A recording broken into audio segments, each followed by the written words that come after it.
Now, CJ, tell me about the government shutdown, the Schumer shutdown as it's being called.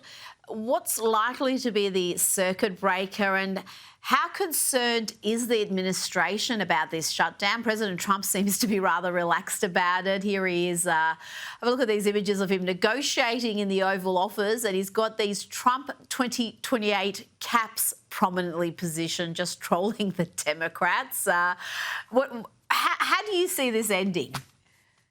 I think the White House is relaxed because I think we know that the American people realize that this is a Schumer shutdown. The Democrats own this shutdown. They are choosing to prioritize free health care for illegal aliens in this country over the paychecks of U.S. Army soldiers, of our American service members. They're choosing to prioritize that over the actual goods and services that the American people pay with their taxpayer dollars. And so this is a losing issue for them. At the end of the day, if moderate Democrats came over in the Senate and agreed to a clean extension of this budget, what we would see is the government would immediately reopen. But what would have to happen is that Schumer would have to grow a spine. He would actually have to grow some cojones. And he would have to actually, as J.D. Vance said in a press conference today, not allow AOC to drag him to the far left of his party. And so until that happens, until he shows some courage, the government will remain shut down. And I think the American people will continue to distrust the Democrats' party ability to lead.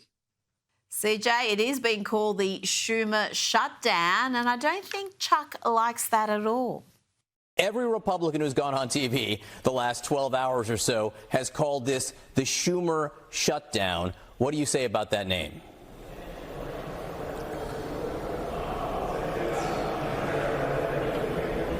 Senator Schumer, can you hear me? I can't hear. Senator Schumer, can you hear me? I don't think Senator Schumer can hear me right now. Maybe the government shutdown included audio on Capitol Hill. I suspect perhaps he could hear. I just didn't want to answer the question.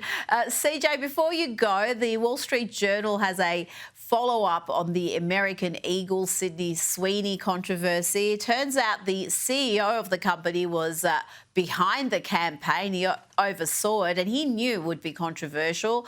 Wall Street Journal reports some marketing pundits predicted that the culture war uproar would drain American Eagle's sales and dent its reputation, as similar controversies had for companies like Cracker Barrel, Target and Anheuser-Busch. That would be the Bud Light controversy. Instead, American Eagle's sales improved after the Sweeney campaign began and sales growth turned positive in August. CJ, I can tell you why it wasn't like the other examples. They involved companies going woke and broke. There was no wokeness in this campaign. It was very much mainstream. You're exactly right. And Rita, are you telling me that a hot model can sell jeans? What a crazy concept to think about, especially, when we look back, to a point of time just a few years ago in the Biden years where you had, all of these like obese models and all of these things. They were trying to make these woke points and the people weren't buying it. Look at what happened to Bud Light and all of these other once, beloved American brands. And so thank God for a CEO in American Eagle that stood up for what he believed in, didn't, cower in the face of all of the pressure. And it goes to show that while the left can get loud and they can get very, very raucous, they are the minority in this country today. And I think he was rewarded for his courage in this situation. I think corporates are going to increasingly realise that the hard left, they are loud, but they are small. And finally, perhaps they could cater their marketing to the mainstream, which they've ignored really in recent years. CJ Pearson, thank you so much for your time. Thank you, Rita.